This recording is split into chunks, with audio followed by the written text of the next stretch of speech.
This has been the best ever year for entries to the Prix Circom. We've had 189, which is about 30 more than last year, and it's also about 6 more than our previous record, which was about 5-6 years ago. So this to me suggests there is clear evidence of enthusiasm and activity around the regions of Europe. I think it's a very encouraging sign for European regional television. We need to have a benchmark, see where we are, the different stations. Are we good, are we bad, do we need to improve ourselves?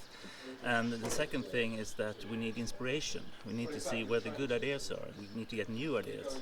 And I think that this judging has really showed that.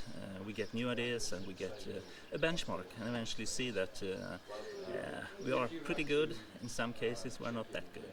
From the time we arrive, from 9 o'clock in the morning until 6 in the evening, every day we're watching programmes, all types of programmes.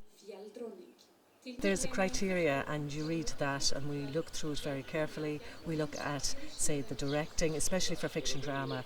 Well, first of all, the idea, the concept. Then we look at the direction, we look at the scripting. We also then look at camera work, editing.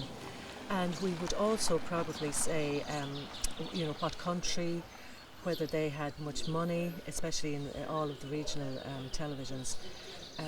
We would take that into account as well.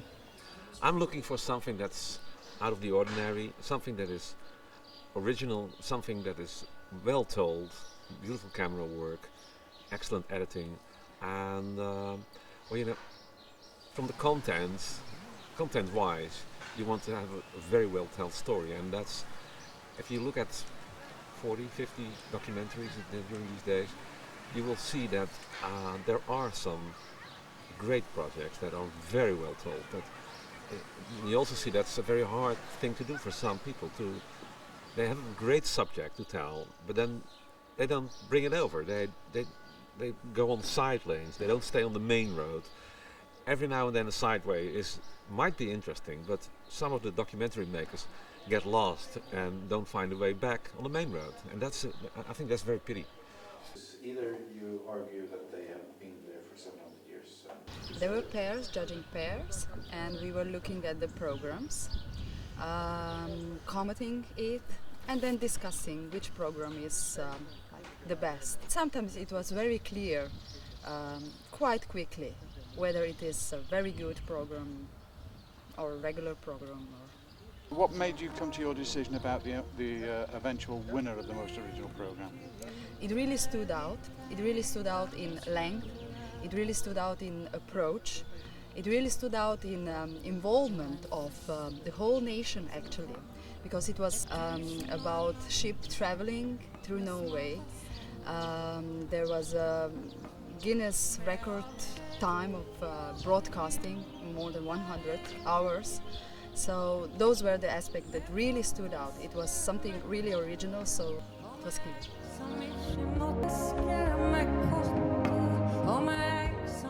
Minorities are a full part of our life in Europe and all over the world.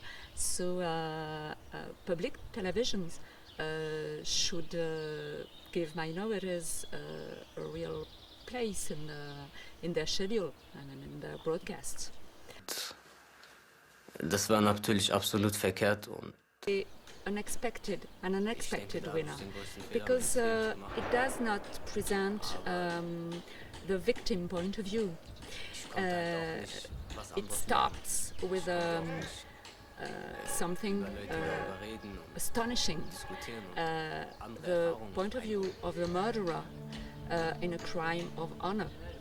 So we had a discussion about it to be sure that it's right to choose it in the minorities category, but the whole film tries to unbuild the mechanism of sense of honor, crime of honor, and it's really a good one. So for us, it was obvious that it would be the winner.